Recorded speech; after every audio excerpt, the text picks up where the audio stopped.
Amiga Yamila Hernández, terapeuta holística y autora del libro Bitácora de un Emprendedor. Te encuentras en la página de Facebook de Proyecto Origen Vital, en el espacio de medicina cuántica de los jueves donde hablamos de salud y energía.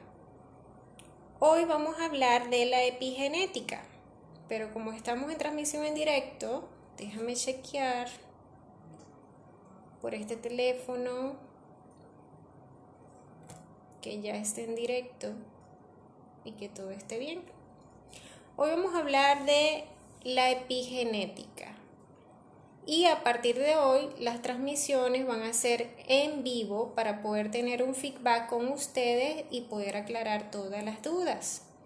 Es importante que todo se entienda bien porque esta es como la base de lo que viene. Entonces, si entendemos bien esto, vamos a entender las demás transmisiones o las demás grabaciones. Si no entendemos lo que vamos a explicar hoy, entonces en las próximas grabaciones te voy a hablar en chino. Muy bien, ¿qué es la epigenética? La epigenética viene del prefijo epi, es decir, por encima de algo, y en este caso de la genética. Cuando se estudia una patología en epigenética, se tienen en cuenta factores que van más allá de la genética. Estos factores son el medio ambiente, el entorno familiar, el entorno social, el entorno cultural y todo lo que percibimos con los 5 sentidos. A todo esto, para poder entender lo que vamos a estudiar hoy, lo vamos a llamar señales ambientales. Quédense con esa palabra, señales ambientales. ¿Por qué vamos a hablar de epigenética? Porque todavía hay personas que piensan que los genes controlan nuestro destino, que somos víctimas de nuestra herencia genética. Hoy vamos a ver que no es así. En 1967 se realizó un estudio sobre la clonación de células madres y allí se deslumbró un poco la naturaleza de los genes.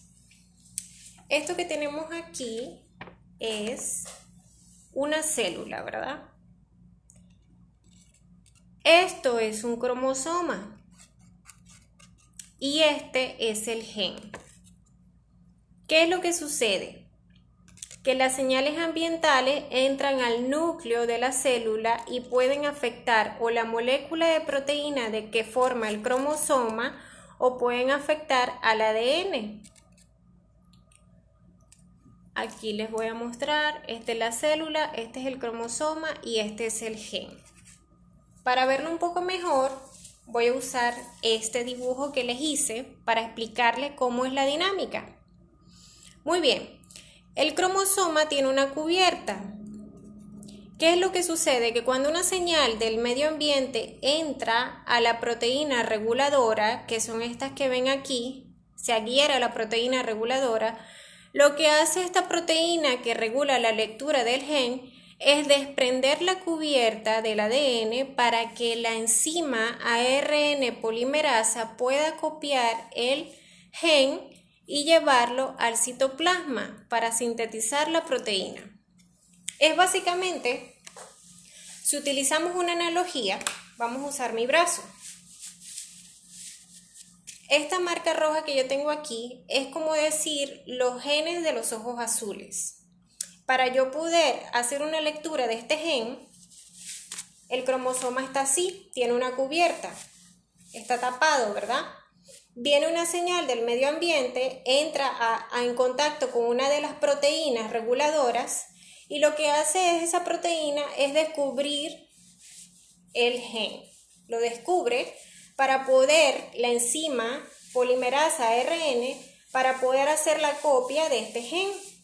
Luego que hace la copia, ella la lleva arriba al citoplasma para sintetizar la proteína y vuelve a cubrir el gen, ¿sí?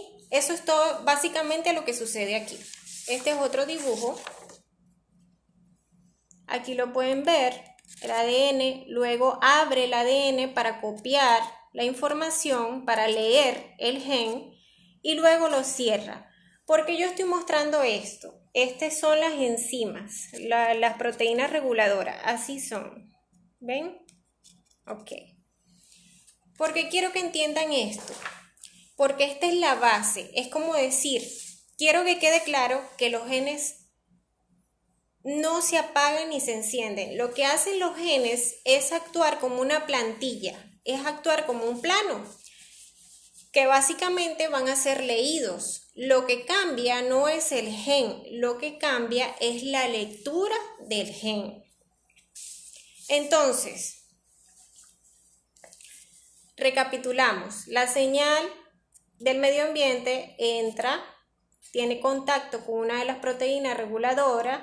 La proteína reguladora abre la cubierta para copiar, hacer una lectura del plano o de la plantilla que es el gen y luego la lleva al exterior, al citoplasma, para sintetizar la proteína, ¿sí? Muy bien, las señales ambientales pueden o afectar al ADN con los grupos metilos, que son los que inhiben el plano, es decir, la plantilla del ADN, y actúan como un interruptor. ¿Qué quiere decir un interruptor? Que abren o cierran, es como que bloquean el paso al ADN o lo desbloquean. Eso es el interruptor. ¿Y por qué inhibe el plano del ADN usando señales ambientales? La respuesta es porque tenemos un gen de mamá y un gen de papá. ¿Qué es lo que hacemos? Tenemos que silenciar uno de los genes para que se pueda expresar o el gen de mamá o el gen de papá, pero no los dos. Es decir, o es niña o es niño, pero no los dos. Muy bien. Entendiendo esto y ya captando que la epigenética no cambia el gen, sino la lectura del mismo, tenemos que entender que no estamos restringidos a lo que dice el gen o al mensaje heredado, porque podemos cambiar la lectura. Un ejemplo perfecto de esto sería, por ejemplo, los gemelos.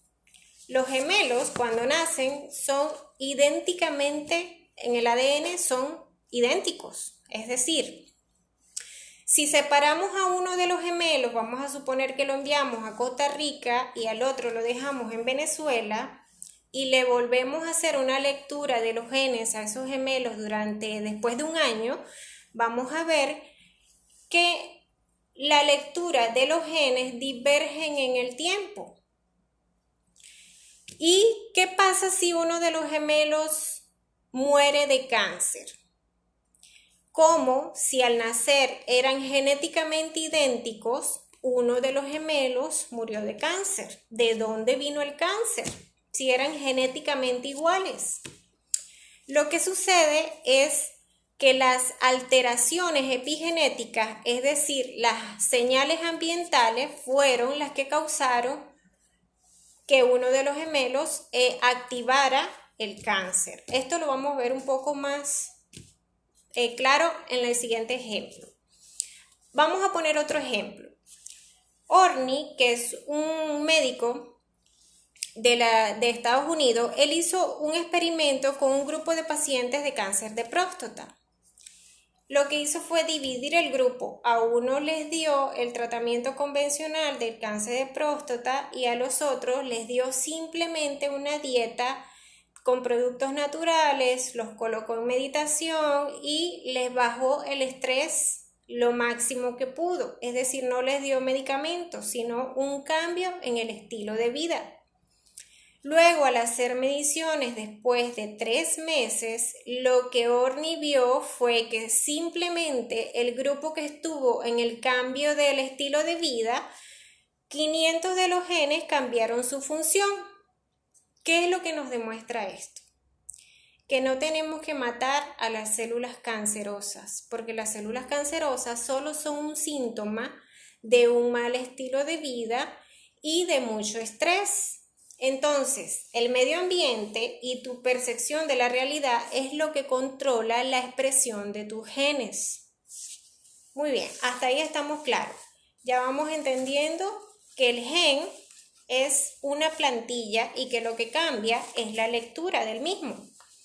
Pero ahora yo quiero que entiendan la epigenética conductual, porque aquí es que tenemos que hacer el trabajo.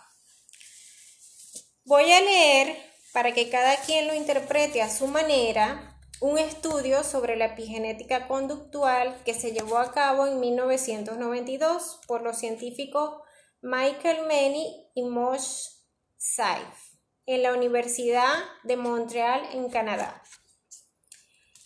Ellos lo que hicieron fue un experimento con ratas. Se analizó la frecuencia en el comportamiento de lamer y asear de las ratas madres hacia sus crías y los dividió en madres que mostraban un alto comportamiento en cuanto a cantidad de aseos y contacto y madres con una baja frecuencia del mismo comportamiento. En ratas, una fuente de estrés significativo es la negligencia y desatención de los padres. En sus experimentos observaron que los cachorros criados por madres que ofrecían menos contacto a sus hijos llevaban la marca de metilo en genes, que normalmente inhiben la respuesta al estrés. Cuando fueron adultas, las ratas que habían recibido menos afectos por parte de sus madres mostraron una mayor respuesta al estrés en comparación con las otras. También observaron que rasgos tienden a heredarse en las próximas generaciones. Las madres ratas más afectivas y cariñosas tuvieron crías que mostraron el mismo comportamiento con las suyas con más frecuencia respecto a las crías de las madres menos afectivas. Y lo más interesante, cuando cogieron una cría descendiente de una madre poco afectiva y la juntaron con una madre muy afectiva, la rata adoptaba el comportamiento correspondiente con sus hijos, es decir, mostraba un alto grado de efectividad con sus crías. Esto sugiere que el comportamiento no es estrictamente genético, sino que puede ser influenciado de forma potencial por la epigenética, es decir, por el ambiente. Según muestran estos estudios, el estrés aumenta la cantidad de grupos de metilo en el cuerpo, lo que hace más probable que los mismos se unan a los puntos sensibles presentes en el genoma. Uno de estos puntos sensibles está en una zona del genoma que promueve la producción de receptores para el estrógeno, que a su vez está asociado con el cuidado materno. Una menor cantidad de receptores de estrógeno significa menos oxitocina y menos cuidado materno, el cual provoca un aumento de estrés para sus crías, lo que acaba desencadenando un bucle que se retroalimenta. Meny concluyó que las diferencias en la metilación inducidas por el grado de atención materna son responsables de los cambios en la expresión genética. Y también hicieron este estudio. Encontraron correlación entre historias de abusos y el aumento de la metilación en hallazgos en humanos mediante el examen de los cerebros de las personas fallecidas que parecen haber tenido infancias negligentes o abusivas. ¿Qué quiere decir esto? Que nosotros heredamos la información de nuestros ancestros, pero que depende de nuestra percepción de la realidad y de nuestro entorno, es decir, del estilo de vida que tengamos, que se activen o no se activen patrones de lectura. Eso es lo que quiere decir. También quiere decir que si nosotros, por ejemplo, tenemos una lectura de negligencia o abuso infantil, la podemos trascender la información, porque la información que heredamos no se puede perder, porque para la epigenética es importante que quizás se pueda usar algo de esa información en algún momento de nuestras vidas, por eso no se pierde. Lo que podemos hacer es transformarla para que las siguientes generaciones tomen la lectura con la transformación que le hicimos. Podemos recubrir esa parte del gen que tiene estos estrés, por decirlo así, de falta de afecto de mamá, y transformar esa información para que las siguientes generaciones no la hereden de esta manera. Eso es lo que podemos hacer. Ahora, muy bien, ya hemos hablado de cómo funciona el mecanismo del gen, pero ¿cómo actúan estas señales ambientales a lo cual tanto énfasis le estoy haciendo? Vamos a ver el cuerpo como un auto. Es importante entender que los indicadores del tablero del vehículo nos marcan cómo está el vehículo y cómo estamos nosotros, que somos los operadores, conduciendo el vehículo, si lo estamos haciendo bien o si lo estamos haciendo mal. Si vemos un indicador de presión, por ejemplo, cuando un indicador en un vehículo te marca el límite de la presión, ¿qué es lo que puede pasar? Que puede romper empacaduras. Ahora, en el cuerpo humano, la presión es estrés. Entonces, vamos a ir haciendo como la analogía entre el vehículo y el cuerpo humano. Otro indicador es la temperatura. En un vehículo, cuando la temperatura te marca ya el límite, se sobrecalienta el vehículo. ¿Qué es lo que tenemos que hacer? Parar y dejar que se enfríe. En el cuerpo humano, la ira, por ejemplo, lo que hace es sobrecalentar la sangre. ¿Y qué pasa cuando se sobrecalienta la sangre? Se pueden romper vasos sanguíneos. Entonces ocurre ya un daño en el cuerpo físico. Si vemos un indicador de batería, ¿qué es lo que indica la batería? Si sube o baja la energía. En el cuerpo humano, el amor nos sube la energía y el miedo nos baja la energía. Entonces, ¿cómo estás operando tu vehículo? ¿Lo estás operando de forma correcta o de forma incorrecta? ¿Estás entendiendo lo que te marcan los indicadores o no? Ahora vamos a ver estos indicadores como síntomas y emociones para saber qué es lo que te indica tu biología. Los medicamentos, por ejemplo, los medicamentos químicos, es como lanzarle una llave inglesa al motor del vehículo y dañarlo. O es como colocarle una cinta adhesiva a los indicadores del tablero. ¿Por qué digo esto? Porque, por ejemplo, la fiebre es una infección. Cuando hay fiebre del cuerpo, hay una infección. ¿Qué hace el cuerpo? El cuerpo eleva la temperatura. ¿Para qué? Para matar a los microorganismos. Hasta 40 grados el cuerpo está seguro. ¿Qué es lo que debemos hacer? Ayudarlo. ¿Cómo? Cubriéndonos con una manta para que creemos más calor, para ayudar al cuerpo a matar esos microorganismos. Pero ¿qué es lo que generalmente hacemos? Interferir con esa infección, tomando antibióticos. ¿Y qué es lo que hacemos? Prorrogar la infección, porque estamos interfiriendo con un mecanismo de sanación natural que ya tiene el cuerpo. ¿Por qué? Porque no lo entendemos. Vamos a poner otro ejemplo. La inflamación. Cuando te golpeas una rodilla fuerte, ¿qué es lo que sucede? Se inflama, ¿verdad? Cuando se inflama es que la biología aumenta el tejido, es decir, el tejido crece, porque la biología aumenta el flujo sanguíneo rápidamente para desechar ese material dañado. Esto es un mecanismo de sanación. Pero ¿qué es lo que hacemos? Volvemos a interferir y le colocamos hielo. Ahí ya estamos interfiriendo con el mecanismo de sanación. El dolor.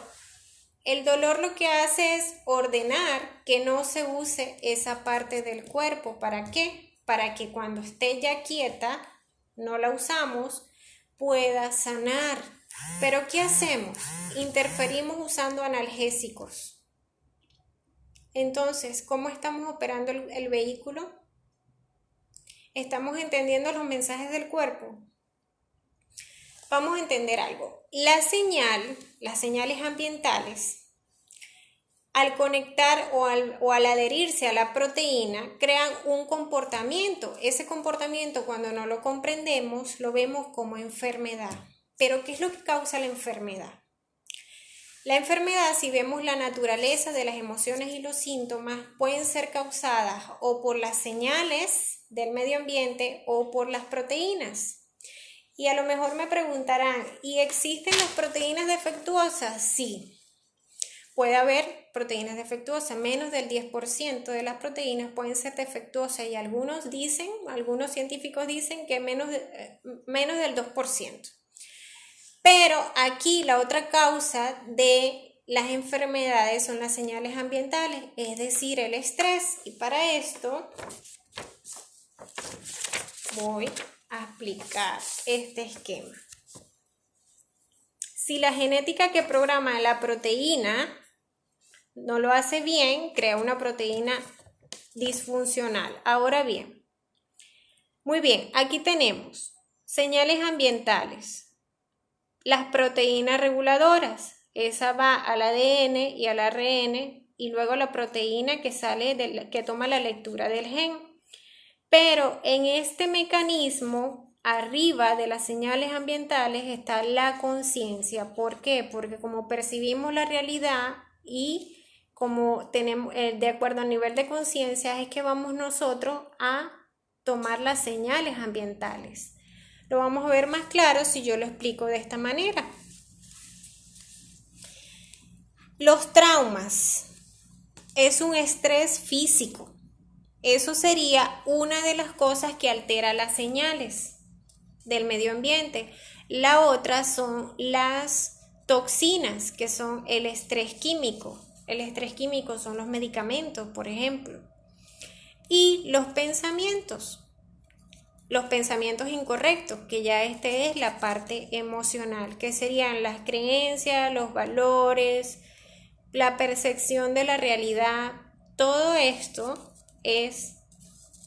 son las señales que alteran al gen. Ahora, muy bien. ¿Qué pasa?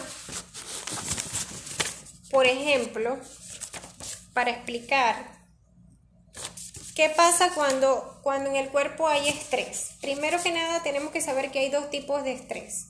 El eustrés, que es como decir la presión que le hacemos al organismo para circular rápido la sangre, es como el ejercicio físico. Ese estrés es bueno, pero el distrés es malo. El distrés es como decir los obstáculos que tenemos en el camino para llevar a cabo nuestros propósitos o nuestros deseos. Eso es lo que nos genera el distrés.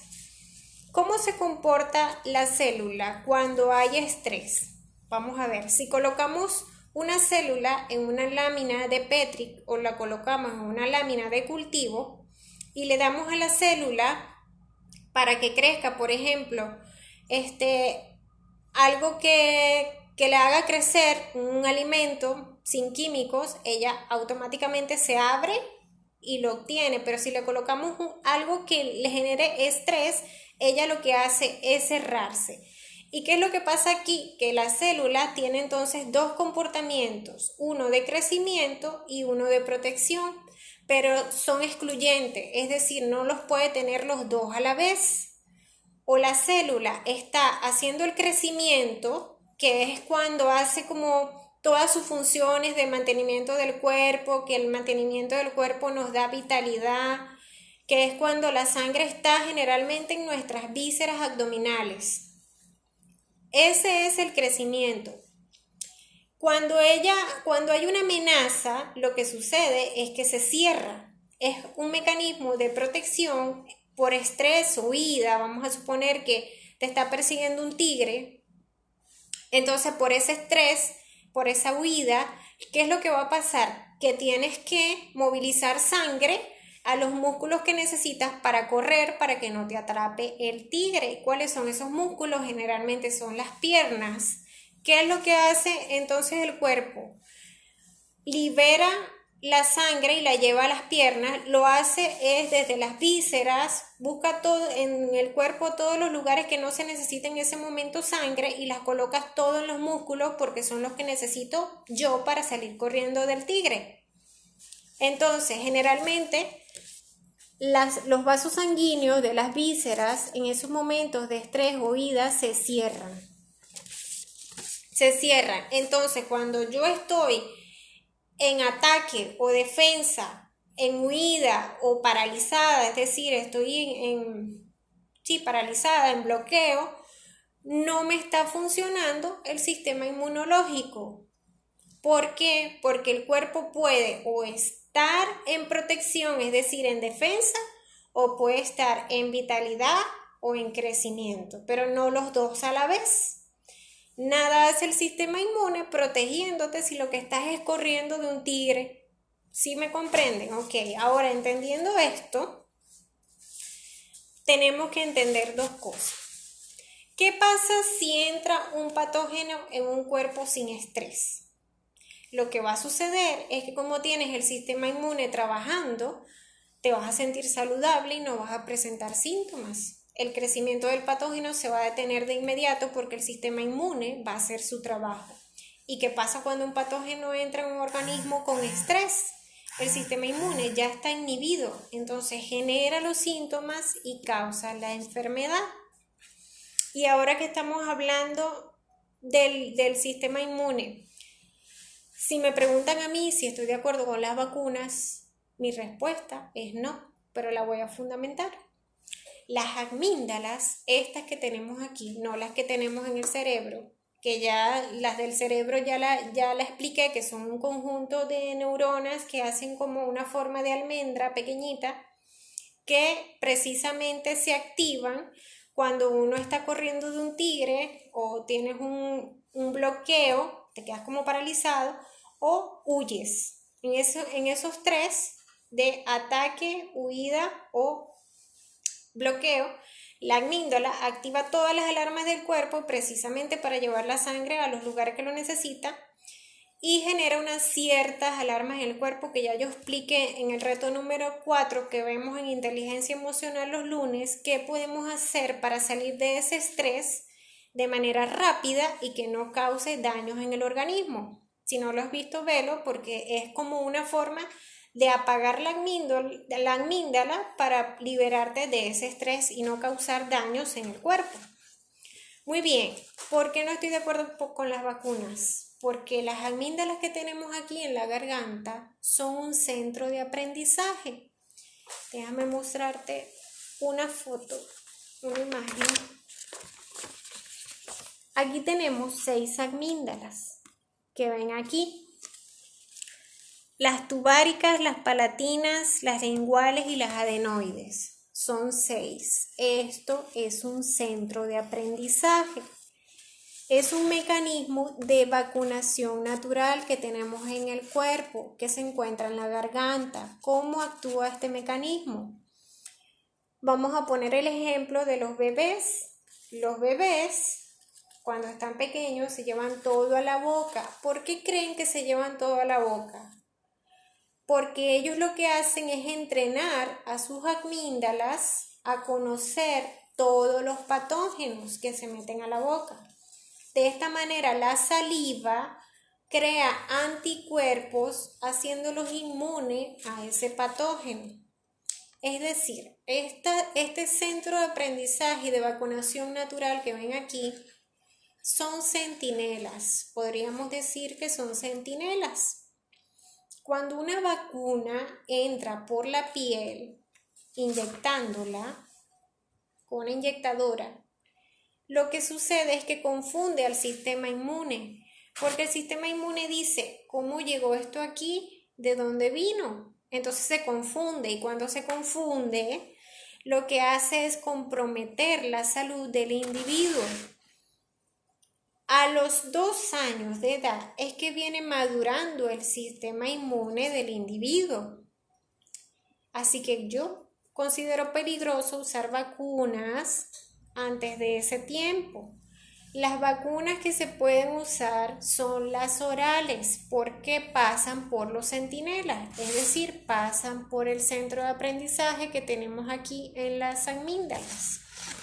Muy bien. Esto ha sido todo por hoy.